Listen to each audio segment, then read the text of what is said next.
José Luis Paredes Pacho es licenciado en Historia por la Escuela Nacional de Antropología e Historia y tiene una maestría en Historia del Arte por la Facultad de Filosofía y Letras de la UNAM, donde también es profesor de Sociología de la Música en la Facultad de Ciencias Políticas y Sociales.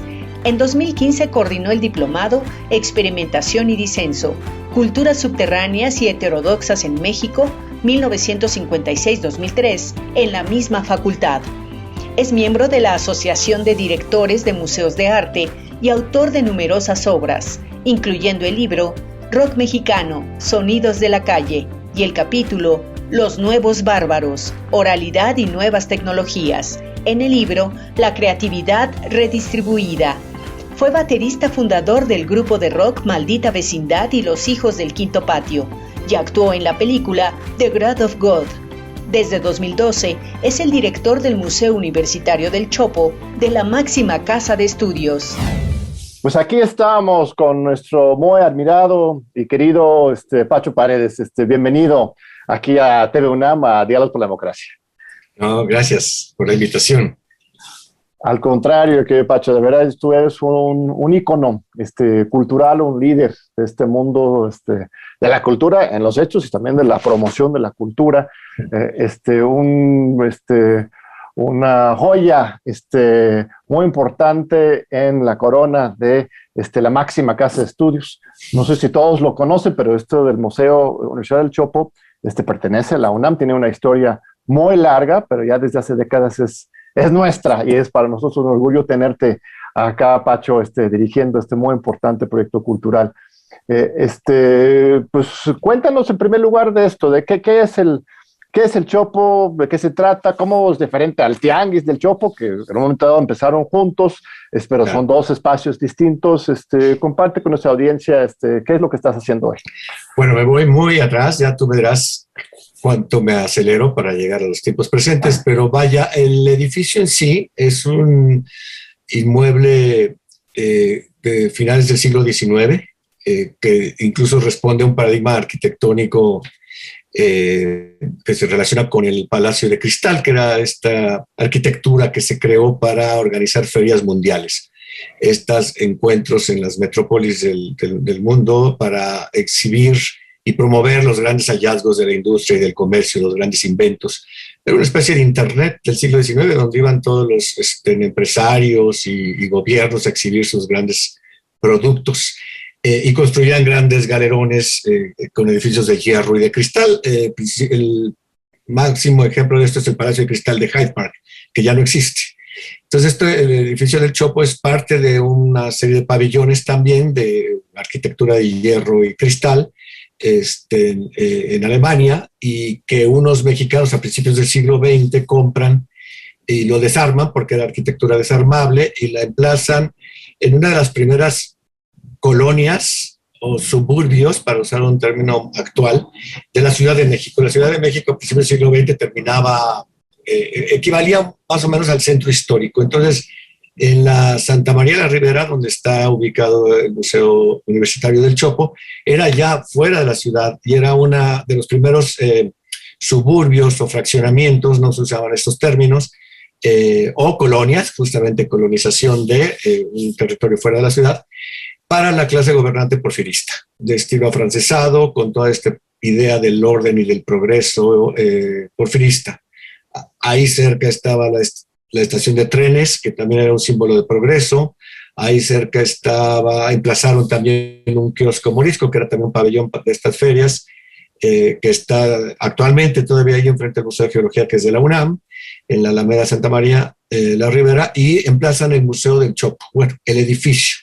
También como parte de esta idea de modernidad que eran las ferias mundiales de industria y comercio. Ahí queda emplazado en esta colonia muy moderna para la época.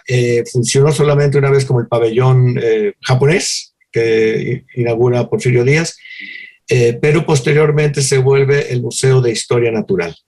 Un museo de historia natural que en 1929 acaba perteneciendo a la UNAM, y en 1964 que se construye el nuevo Museo de Historia Natural en Chapultepec, el actual Museo de las Bolas, pues se va para allá la colección del Museo del Chopo, actualmente llamado así.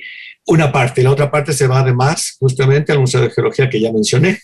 Todavía se pueden ver ahí, por ejemplo, la réplica de dinosaurio, fósil de dinosaurio, que está en el Museo de las Bolas, o del mastodonte, que está en el Museo de Geología.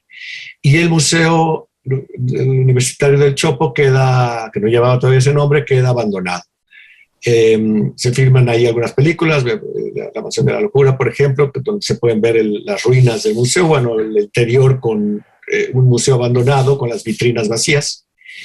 Y en 1975 se reabre, después de una restauración, ya como museo no de historia natural, sino dedicado al arte y la cultura, perteneciente a la UNAM, a la futura Coordinación de Difusión Cultural.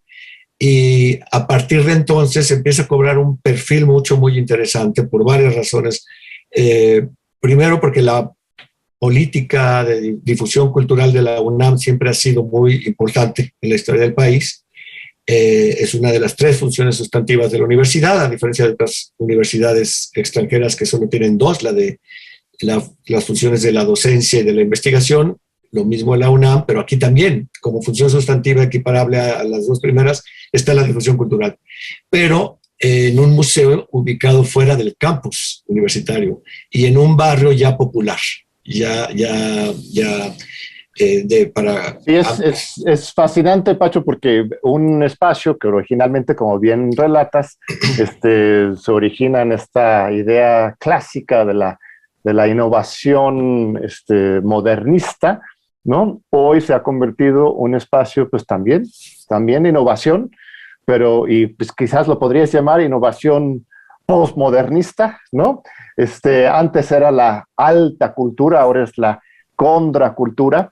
Estoy esquematizando demasiado, pero es fascinante lo que tú mismo has generado y lo que han generado los otros directores anteriores a ti, este sincretismo que para mí es muy propio incluso de la mexicanidad, ¿no? Esta capacidad que hemos tenido a lo largo de los siglos de sumar diferentes tradiciones, diferentes maneras de ver el mundo para generar algo realmente especial y único, ¿no?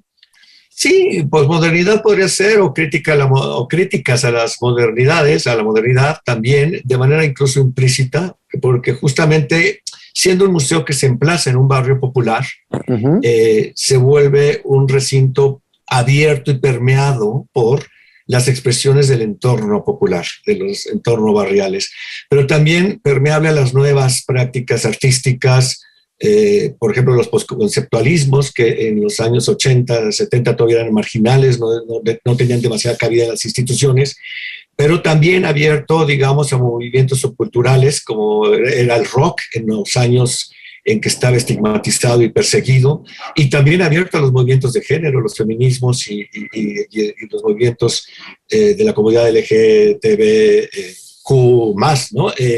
Ahí se empiezan a organizar la Semana Cultural Gay, por ejemplo, talleres de feminismo, talleres de bailes populares, de bailes de salón, por ejemplo. Incluso en 1980 se organiza ahí adentro un proyecto semanal sabatino de encuentro para exhibición e intercambio de productos relacionados con la música no comercial. Un tianguis de la música no comercial, que en ese entonces, en 1980, era toda la música, las frecuencias radiofónicas o la industria musical mexicana, pues era muy cerrada, muy vertical en sus decisiones. Veíamos un régimen de partido hegemónico, de fronteras cerradas, de aranceles altos, de discursos nacionalistas, por no decir chauvinistas. Entonces, todos los jóvenes que querían escuchar jazz, folclore sudamericano, rock en sus distintos géneros, no tenían donde escucharlo, ni en vivo ni incluso en grabaciones. La importación de discos era carísima.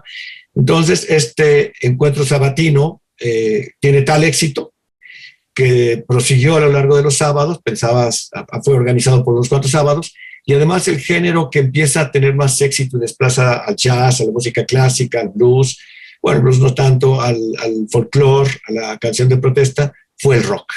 Porque había una afición invisible que no se podía calibrar por justamente esta carencia de espacios donde escuchar y tocar rock. Entonces se vuelve un tianguis encuentros sabatinos o tianguis de música relacionada sobre todo con los géneros rockeros. Crece tanto, es tan exitoso que en el 82 sale del museo y se establece en la calle frente al museo, Enrique González Martínez. Ahí sobrevive ya como un tianguis sabatino autónomo hasta 85, después del temblor, que es corrido por las autoridades por las protestas de los vecinos, años en que a nadie le gustaba, a mucha gente no le gustaban los melenudos, los greñudos, los fachosos rockeros y se escandalizaban, ¿no? Y empieza una diáspora del tianguis por toda la ciudad hasta que en 88 se establece en la colonia Guerrero, donde hoy continúa al lado de lo que fue la estación de ferrocarriles, para relacionarlo con lo que he dicho previamente, la actual biblioteca Vasconcelos. Y ya no hay una relación orgánica entre el museo y el tianguis en este momento. Sí, bueno, a partir de entonces ya no de manera orgánica. Sin embargo, digamos que muchas de las subculturas, por llamarle de una forma, o de las comunidades que se reunían en el Chopo, siguieron manteniendo intermitentemente relación con el museo. Por ejemplo, la comunidad punk o las comunidades punk siguieron organizándose y reuniéndose en el museo y organizando distintas actividades a lo largo de los años. Cuando yo llego a la dirección del Museo Universitario, restablecí ya relaciones un poco más orgánicas, como dices, con la Comisión de Cultura del Tianguis, que llevaba en ese momento Carlos Alvarado, músico rockero de muchos grupos de la psicodelia mexicana, recientemente fallecido. Ahorita no hay ya una relación orgánica con las comisiones que ellos crearon para retomar incluso la historia del Museo del Chopo. Cuando se independiza, empieza a crear sus formas de autogobierno y autorregulación con respectivas comisiones, por ejemplo, de cultura, porque se dan cuenta que argumentar que el rock era cultura, parte de la cultura, claro, era una forma de defenderse de los ataques, las racias de la policía, los ataques de los sectores más conservadores de la opinión pública. Pero también forman comisiones de vigilancia, sobre todo para avisarle a los chavos cuando venían las paneles de policía a levantar greñudos o poncosos, ¿no? En fin, establece toda una serie de comisiones que todavía perduran, una asamblea general que los regula, etcétera, muy influidos por el movimiento urbano popular que se fortalece a partir del temblor del 85. Y desde el museo ahora, tus exhibiciones, bueno, ahorita estamos en pandemia, todos es virtual, pero está antes de la pandemia y proyectada para después. ¿Estás haciendo trabajo directamente con estas comunidades? Más allá de el tianguis como tal, sino promoviendo y abriendo el espacio del Museo del Chopo a el florecimiento de las contraculturas y las culturas excluidas de la visión dominante. Sí, desde luego que sí, con una particularidad que ahorita explicaré. Digamos que el museo, desde su fundación y mucho del programa estratégico que yo diseño cuando llevo la dirección, se basa casi en su totalidad en una interpretación o reflexión de una investigación histórica de lo que podría ser para nosotros la vocación fundacional del museo, ¿no? Que abarcaba desde entonces artes visuales, exposiciones, pues, artes escénicas, que hoy llamamos artes vivas, después explicaré por qué, mucha experimentación literaria. Ante el peso de la calidad literaria en la historia literaria mexicana, con premios Nobel, etcétera, mucho de la experimentación fue marginal, ¿no? Digo mucho porque, bueno, Octavio Pazzi fue un poeta que también experimentó, pero digamos que en el Museo Universitario del Chopo se organizaban las bienales internacionales de poesía visual y experimental en los años 90 por una comunidad marginal, digamos, de la práctica dentro del arte contemporáneo, lo que hoy se llamaría arte contemporáneo, ¿no? Con César Araceli. También se organizaban estos en la Semana Cultural Gay, como ya dije, en fin. Entonces, y un cine de arte o cine de autor, el cinematógrafo del Chopo, que también es muy importante porque a lo largo de los años fue la posibilidad de ver cine de calidad, cine de arte, cine de autor, en esa zona de la ciudad, en el norte de la ciudad, a partir de Santa María hacia el norte y la periferia, cuando no había mucho acceso a estas ofertas de cine de calidad. Entonces, digamos que el museo lleva este nombre, pero ha funcionado más como un centro cultural, en el sentido que las artes escénicas o vivas la literatura, el cine y las artes visuales se encuentran. Y también ha sido un lugar de encuentro entre lo que llaman alta cultura y cultura popular o contraculturas. Y eso es la singularidad a la que yo me refería. Es decir, creo que hay foros culturales o centros culturales muy importantes para artes populares, ya sea tradicionales o más dentro de la cultura pop, las culturas urbanas, que hacen un trabajo fantástico y maravilloso, como, bueno, puedo mencionar, por ejemplo, el Faro de Oriente en la Ciudad de México, o lugares más vinculados a las culturas juveniles o incluso contraculturas o subculturas como el Circo Volador también, ¿no? Ahí Claro. por la viga.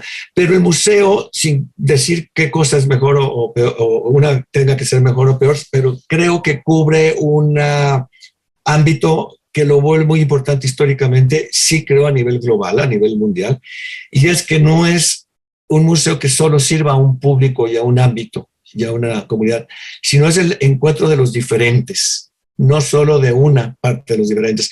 De tal manera que justamente los diálogos entre los punks y los movimientos gays o entre las nuevas prácticas de las artes visuales de los 80 y los 90, en ese entonces marginales, generaba unos diálogos que enriquecían las esferas de cada uno de ellos. Por ejemplo, hay testimonios de colectivos punks que iban a reunirse los miércoles, por decirte algo, a lo mejor el día exacto no es ese, pero se reunían todos los miércoles y de pronto los miércoles había una inauguración de arte postconceptual organizado por la Semana Cultural Gay y había brindis y entonces entraban los punks del jardín donde se reunían a las galerías y veían esas propuestas artísticas, conversaban con los artistas y en las pocas semanas había una manifestación gay y había un contingente punk apoyándonos.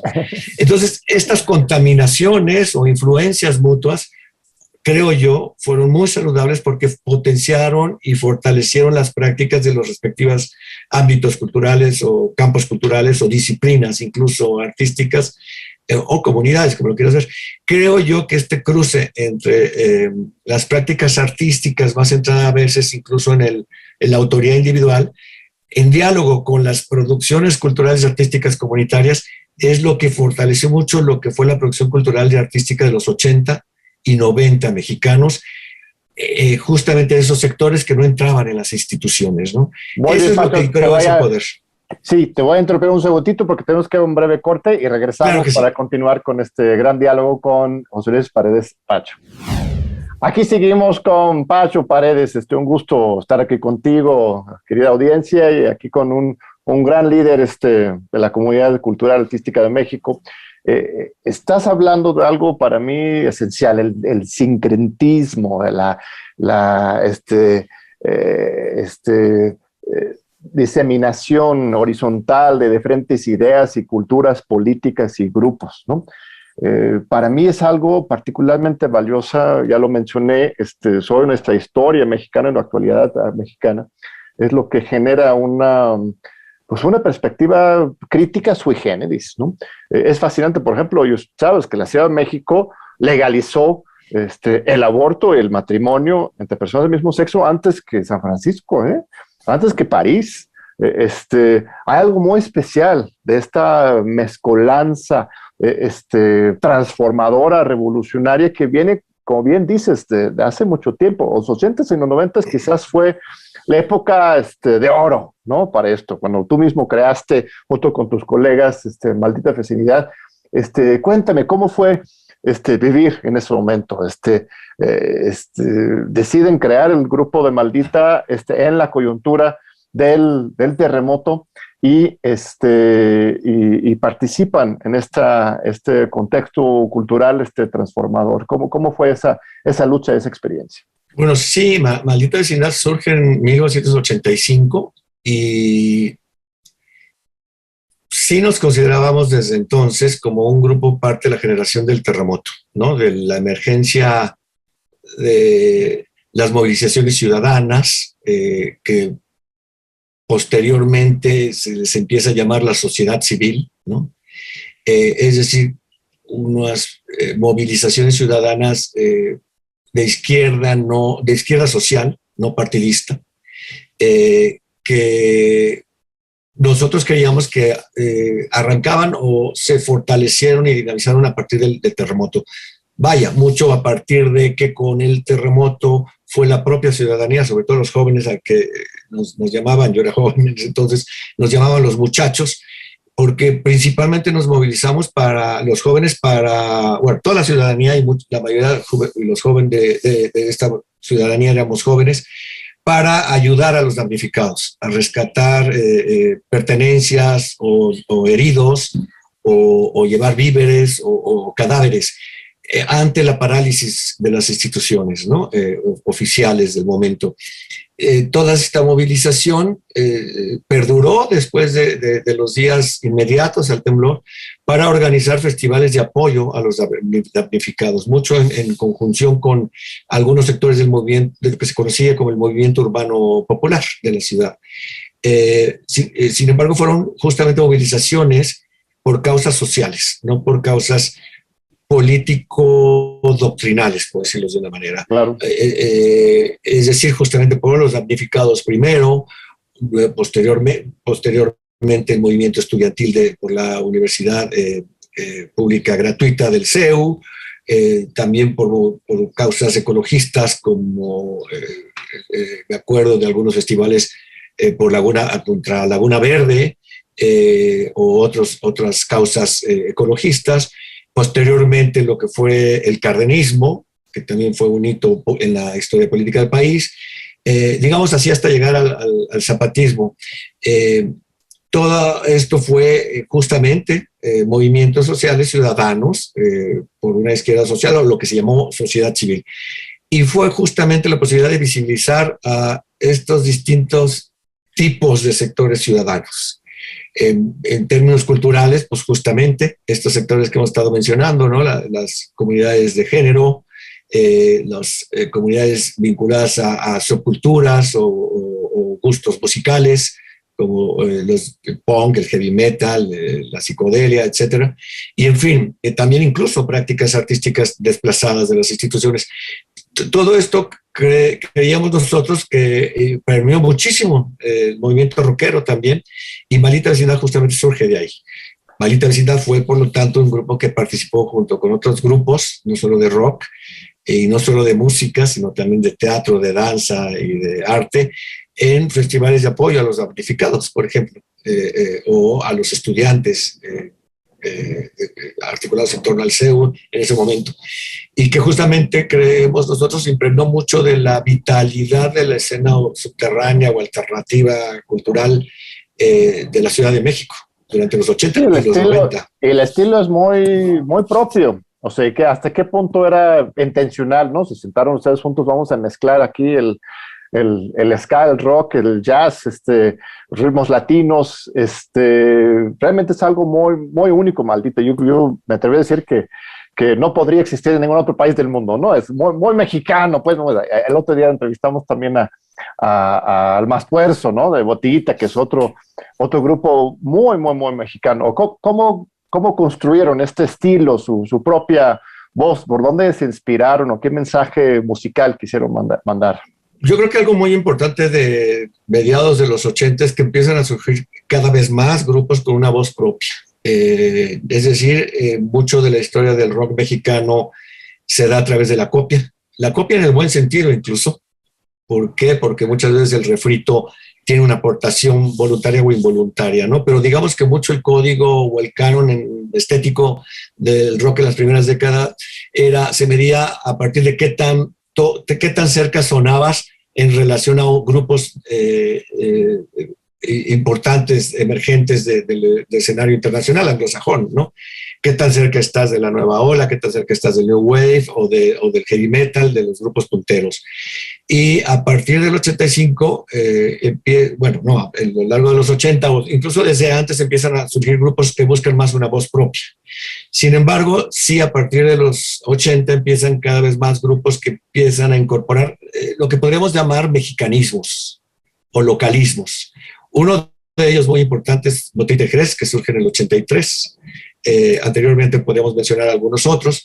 Y desde luego también era mucho de la búsqueda de Maldita Vecindad. Todo el postulado del Guacarrock de Botellita de Jerez es muy sintomático de esta búsqueda de asumir la realidad de que no estamos tocando en Estados Unidos, estamos tocando en México, y que creces escuchando desde luego a los Rolling Stones y a los Beatles, pero también al bolero y a la redoba y a toda una serie de géneros locales, donde no había una industria del rock, estás tocando en condiciones precarias, incluso en hoyos funkis, donde, vaya, no existía una forma de vida rockera equiparable a los países anglosajones.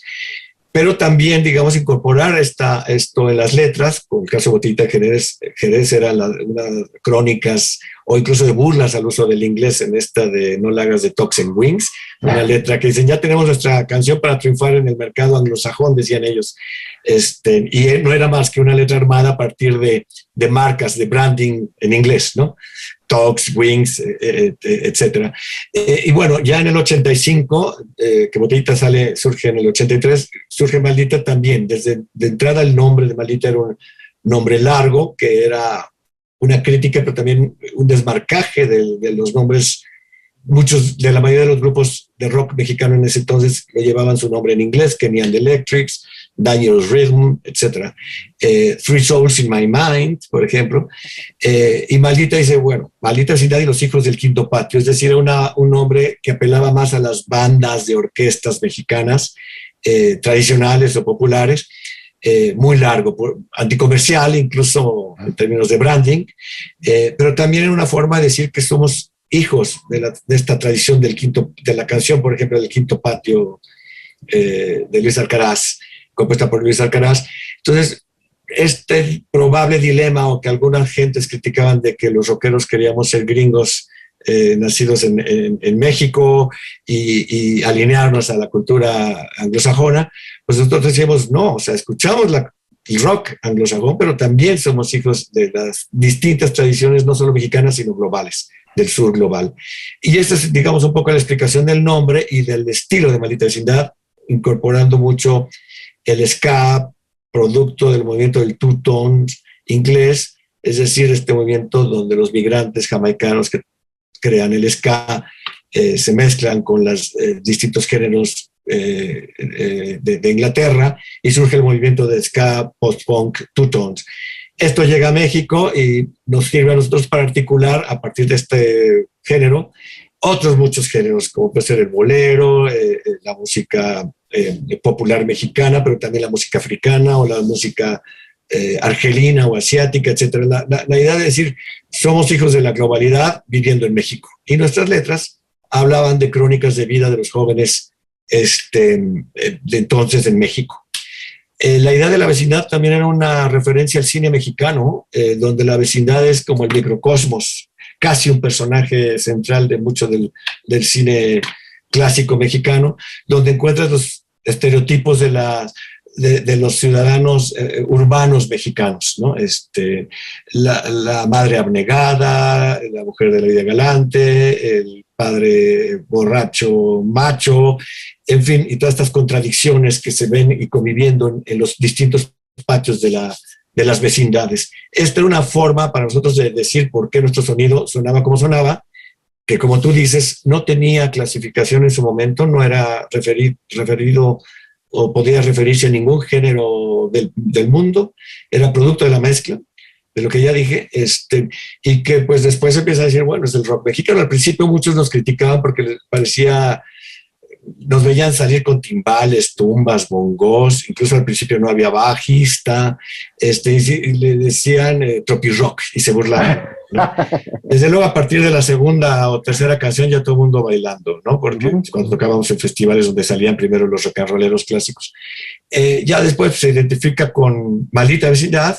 Nosotros inventamos calificativos inventamos etiquetas de género, el sonido trucutrap, que decíamos porque había muchas percusiones, y ya posteriormente le empiezan a llamar, ya mediados de los 90 quizá, rock mestizo, como parte de corrientes globales, que justamente esto que tú dices sucedía en todo el planeta, esta forma de apropiarte de los sonidos globales o anglosajones dominantes y adaptarlos a tu realidad. Sucedía en Argelia con el Rai Music, o incluso sucedió a finales de los 80 en Francia con Mano Negra, por ejemplo, con Manu Chao. Sí, Manu Chao, ¿no? Claro, claro. Que siempre ha dialogado, tanto en París como en Barcelona, donde vive hoy en día, con comunidades de migrantes, que impregnan una influencia muy fuerte a su sonido, y él mismo es un viajero que abreva de los sonidos del sur global, ¿no? Entonces, digamos que Maldita es parte de esta generación sonora global, del sur global, que se sale de la idea de adscribirte al rock anglosajón cantando en inglés y cantando cerca de realidades anglosajonas que no son las nuestras, digamos, ¿no? Pero bueno, es una de las formas de hacer rock. Yo creo que hay muchísimas formas de hacer rock y creo que todas son válidas, ¿no? Y hay muchas formas de tener una voz propia, no solamente incorporando localismos o mexicanismos, ¿no? Sí, yo creo que todo lo que está relatando es muy poderoso. Para mí es una propuesta musical lo que ustedes lograron, y dentro de este red internacional, bien mencionas a Manu Chao y otras figuras de este movimiento global que está cambiando el mundo, que cambió el mundo y sigue haciéndolo. Y de repente, por ejemplo, un documental como este de Rompan Todo, ¿no?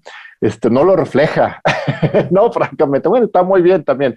Se puede hacer el rock de muchas maneras. La escuela argentina es una, pero la mexicana es otra, igual por patriota nacionalista si quieres, pero siento que hay algo particularmente profundo con lo que ustedes lograron y otros grupos que se tiene que documentar y reflejar, ¿no?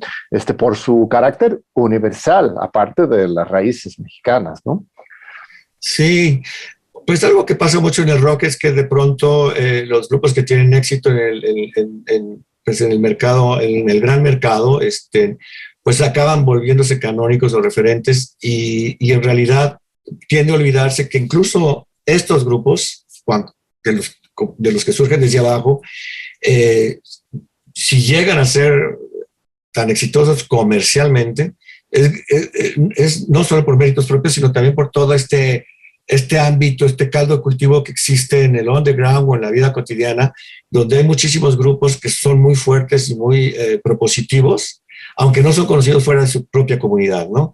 Entonces, el relato de este documental que tú dices, bueno, es muy, muy útil para entender el trabajo de Gustavo Santaolalla, ¿no? Pero, vaya, deja fuera no solo muchos países latinoamericanos o incluso del mundo hispánico, hispanoparlante estadounidense,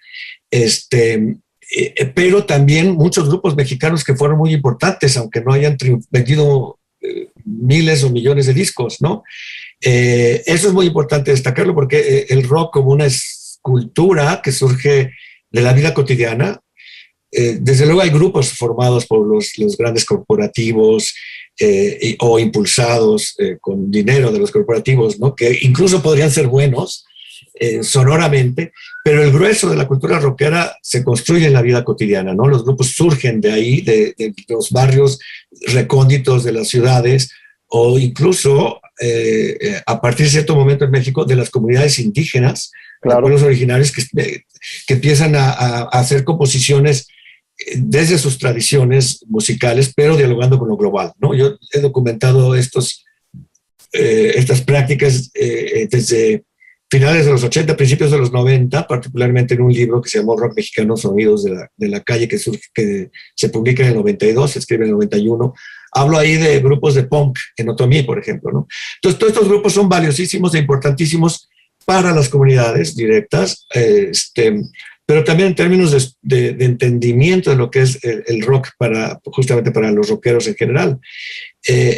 Por un lado, ¿no? Por otro lado, también es importante, creo yo. Te voy a intervenir, perdón, Pacho, aprovechando que me están llamando a un segundo corte, y regresamos ahorita con este fascinante diálogo con nuestro querido amigo aquí de la UNAM, José Luis Paredes Pacho. No se vayan. Aquí seguimos con Pacho Paredes. Gracias por seguir con nosotros. Pues estamos hablando de eso, de la música auténtica, del arte auténtico, cómo se construye desde abajo, ¿no? ¿Cuántos años de Maldita Vecindad tuvieron que transcurrir hasta que realmente pudieran vivir de ser músicos? Porque entiendo, eres un analista en el Instituto Nacional de Antropología, ¿no? Eres tu trabajo de día, ¿no? Y de noche, rockero, ¿no? ¿Hasta qué punto podrías realmente dedicarte tiempo completo a la música, que pudiera rendir en este sentido más capitalista? No, bueno, te fuiste muy atrás a investigarme. Sí, bueno, era, sí, analista. Trabajé de todo, fui office boy, ayudante cocinero, repartidor de revistas, repartía proceso en un momento dado, por ejemplo. Yo me fui de mi casa muy joven. ¿A qué edad? A los 16 años. Salí a los 15, pero ya a vivir solo a los 16. Y a los 15 me fui había tenido un trabajo y ahorré un dinero y me fui, según yo estudiar inglés a Inglaterra, cuando en realidad yo lo que quería era ir más bien ahí por el rock, ¿no? Sin embargo, a la mitad me fui con ese dinero que yo había ahorrado a rolar un año por Europa. Ya regreso, pues ya no pude vivir con mis padres después de haber estado solo. Y entonces trabajé de todo. Y cuando Maldita Vecindad, creo que en ese momento estaba trabajando de analista, como un puesto pues, de oficina, en el Instituto de Antropología, y junto con otros trabajos. Bueno, y también, no es cierto, bueno, o trabajaba, creo que ya también como ayudante de investigador en el INA para la publicación de las obras completas de Ignacio Altamirano. Ya no sé cuál es el orden cronológico. Qué bonito. Sacamos más de 20 tomos con Nicole Girón, la investigadora que llevaba el proyecto. Ese sí fue muy, muy, muy padre proyecto. Y pues no, yo creo que hasta vivir de el rock, hasta después del circo que sale en el 91, porque el primer disco se llamaba Maldita Vecindad y los Hijos del Quinto Patio, sale por ahí de 88. Siempre he olvidado las fechas exactas. Yo calculo que 88, pero pues no pasó nada. Nosotros pues éramos un grupo subterráneo. En un momento dado que íbamos a grabar un cassette, ¿no? El acceso a la tecnología era imposible, entonces un amigo tenía el fantástico equipamiento de una consola de 4 canales. O sea, hoy en día eso es ridículo, pero en ese entonces era inaccesible. La tenía en la sala de su casa y ahí íbamos a grabar nuestras canciones para lanzar un tiraje de 500 cassettes. No viniles, sino cassettes. Viniles era incosteable para nosotros. Sin embargo, en ese momento que ya estábamos grabando, se acerca gente de una disquera. Bueno, primero se acercan de CBS y nos hacen dar una audición ante un grupo de funcionarios, todos muy viejitos. Al final, la persona joven que nos invitó nos dice, nos ha encantado, los queremos firmar, nada más que su nombre es muy largo, su aspecto hay que cambiarlo, en fin, querían cambiar todo. Entonces les dijimos, no, gracias. Y después llega otra disquera que fue BMG Ariola y nos dice, pues mira, los vimos en Rocotitlán, no estamos de acuerdo con las declaraciones políticas que hicieron, pero eso no es lo que está en juego, no son nuestros gustos, ustedes sabrán por qué lo hacen. Lo que queremos preguntarles es si lo quieren hacer en serio, en un sello discográfico y con todas las libertades. Pues dijimos sí, con todas las libertades, claro que sí. Entonces, eso habrá sido por 87 o 88 y sale el disco y no pasó nada. El disco fue censurado, bueno, el nombre no lo decían completo porque no se oía bien, Maldita Vecindad y los Hijos del Quinto Patio, decían La Vecindad. El primer sencillo fue Morenaza, que era una crítica a los albures callejeros y también no les gustó, en fin. No pasó nada a pesar de haber grabado ese disco con un corporativo. En términos comerciales, nada cambió de nuestra vida. Sale El Circo, el primer sencillo fue Toño en el 91, que pues tampoco pasó nada. Y el segundo, quizá, que luego puede ser que se me olvide que hubo un intermedio, fue Kumbala. Y ahí sí ya fue donde empezó a ser un grupo muy conocido. Para acortar la historia, ahí empezamos a poder vivir malamente un poco más a partir de los conciertos, no de las ventas de discos, sino de los conciertos. Sin embargo, nos fuimos, en lugar de quedarnos a tocar en México cobrando ya mejor, nos fuimos a tocar a Estados Unidos. La primera vez que nos invitaron, nos habló una chava de San Francisco para invitarnos a tocar con una comunidad local para el 5 de mayo, que es una fiesta nacional para los migrantes mexicanos, en un salón de baile en el barrio de la Misión, que también es un barrio en ese entonces para mexicanos, todo muy construido nuevamente desde abajo, y también en un parque, junto con Mongo Santa María y Rocking Jalapeño Band, que era un grupo chicano, que desde el nombre está diciendo que hacía justamente también un trabajo de hibridación, nada más que tocando covers de clásicos de rock cantados en español, pero con crítica social. Y el padrino de esas festividades, porque hacer un desfile, fue Carlos Santana, que para nosotros era wow, lo vamos a conocer. Y a Jorge Santana, su hermano, guitarrista, que tocó con Fania All Stars, por ejemplo, en esta canción del ratón, del cual yo era fan. Bueno, no era una incursión en sentido comercial, sino de intercambio cultural para nosotros, y la disquera nos dijo, ¿por qué quieren ir a tocar a Estados Unidos si no son nadie en México? ¿Para qué quieren conquistar otros mercados? Y dijimos, no queremos conquistar nada, mucho menos mercados, lo que queremos es ir a conocer a la banda de por allá, a las comunidades de por allá.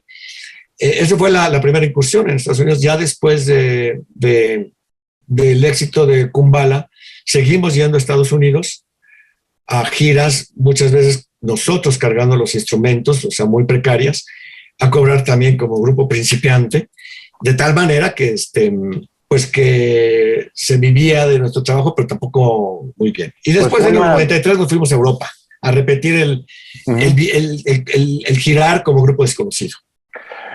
Pues una gran lección, Pacho, esto para los jóvenes de hoy, ¿no? Para saltar a la actualidad, de que no podemos estar esperando que nos llegue la gente o la luz, ¿no?, del estrellato, sino que es una cuestión de construirlo con el tiempo y con el esfuerzo.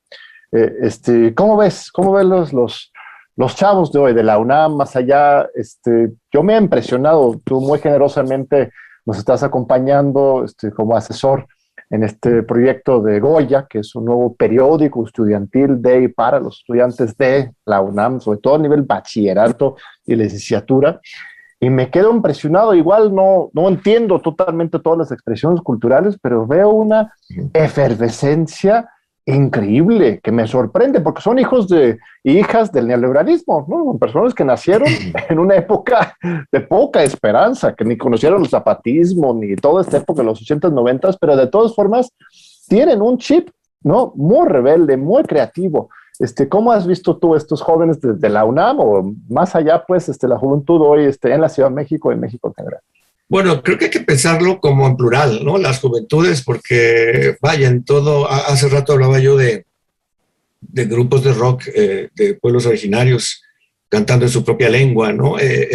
Ahí puedo mencionar, en los 90 conocí un grupo que se llamaba, creo, Sentimientos Contradictorios o Encontrados por ahí, y recuerdo que llegamos nosotros, Maldita Ciudad, a tocar un baile popular en Juchitán, y había un bailable tradicional con una banda tradicional y toda la comunidad cerca del escenario, y pegado en las bardas del terreno baldío donde tenía lugar esta festividad, había chavos vestidos con camiseta negra, con nombres de grupos de rock, el Tri o Toncho Pilatos, etcétera, con pelo largo. De pronto acaba el bailable, bajan todos, los músicos tradicionales se bajan, se cambian de instrumentos y vuelven a subir ya con una batería, un bajo. ¿Los mismos? Sí, el saxofón. Lo único que conservaron fue, en vez de tocar, por ejemplo, el bombo así, pues ya era la batería, lo único que conservaron fue una concha de tortuga, que es tradicional de la zona, tocada con un cuerno de venado. Y el locutor o el maestro de ceremonias anuncia, ahora sí comienza el rock. Y entonces la comunidad se hace a un lado y llegan los chavitos que estaban en las orillas y se acercan. Y toca este grupo, ¿no? Y me contaron que se llamaban así porque tampoco eran muy bien comprendidos en ese entonces en su comunidad, porque los adultos les decían, tiene que tocar la música tradicional, ¿por qué hacen esto, no? Sin embargo, por ejemplo, yo grabé en una casetito de microcassette, es decir, mala calidad, su trabajo, y recuerdo bien una versión de La Llorona en 6 octavos, no en 4/4 como es el rock, sino en la métrica original, 6 octavos, cantado en zapoteco. O sea, un grupo fantástico, maravilloso. ¿Qué quiero yo decir con este ejemplo de los 90? Que esa inventiva está en todos lados, también en las serranías o en las ciudades como Juchitán o en áreas como la sierra, por ejemplo, de la región de Huautla, en fin, Chiapas, el norte. Y hoy en día está Isaac, ¿cómo se llama? Isaac y los Buyamis, ¿no? Isaac Montijo y los Buyamis, un grupo mayo que canta en mayo, fantástico también. Y en las ciudades, en la propia Ciudad de México, pues también en un mismo barrio hay distintas juventudes, distintas formas de ser joven. Y lo que llamas toda esta vitalidad o impetuosidad y esta diversidad de valores, propuestas, visiones de mundo, de vida, etcétera, es cada día mayor. Y eso siempre es para mí muy gratificante. Digamos que muchos rockeros de mi edad creen que ya no hay buen rock como antes. Yo creo que no. O sea, yo creo que sí hay muy buen rock. Incluso cada vez hay mejores músicos comparado con muchos de nosotros en mi generación, pero también con propuestas insólitas o incluso dentro de géneros que también son criticados y estigmatizados por muchos rockeros como el reggaetón. También hay propuestas muy poderosas, ¿no?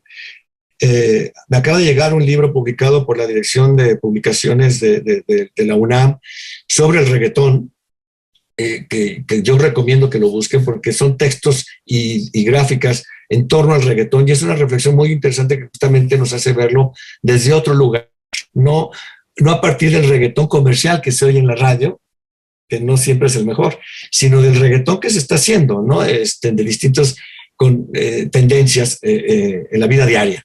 Entonces yo sí igual también con las programaciones que tenemos en el Museo del Chopo, tenemos un festival que se llama Festival Internacional de Música Actual en Diversas Lenguas, Estruendo Multilingüe, donde justamente vienen grupos de Chiapas, de Oaxaca o grupos series del norte a tocar, ¿no?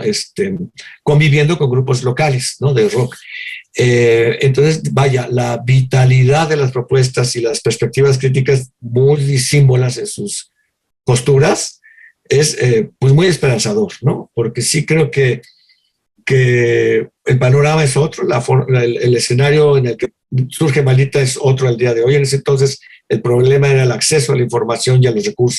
Pues fascinante lo que nos estás relatando de esta enorme efervescencia, creatividad juvenil y de contracultura y de propuestas musicales. Cuéntanos, Pacho, ¿cuáles serían algunos de los grupos o las propuestas musicales que más te emocionan, que recomendarías a nuestra audiencia? Nos queda un minutito para que nos compartas unas recomendaciones. Serían muchísimas las sugerencias. Vuelvo a repetir a Isaac Montijo, que es música en mayo, no necesariamente rock, porque tiene muchos referentes. Bueno, uno muy conocido es Pasatón, ¿no? Por ejemplo, un grupo también oaxaqueño que dialoga con la música balcánica. Puedo mencionar también a la Sexta Vocal de Chiapas, que es ska. La Sexta Vocal es un grupo que además ya pudo tocar en el Vive Latino, por ejemplo. Creo que es el primer grupo indígena que toca ahí. Sarah Monroe, que es hip hop también del norte. En fin, en el arte también puedo mencionar a los Tlacolulocos, unos grafiteros y artistas de Oaxaca. En fin, hay muchísimos. No bastaría el minuto que nos resta para tantas recomendaciones, ¿no? Sí, muy bien y muy interesante que menciones sobre todo pues esas propuestas que vienen del sur. Bueno, porque me están interesando mucho, ¿no? ¿Sí? Pero no necesariamente porque sean las únicas que valgan la pena, ¿no? No, pero sí es muy importante que hay que valorar mucho esas tradiciones culturales, este sincretismo, de nuevo, ¿no?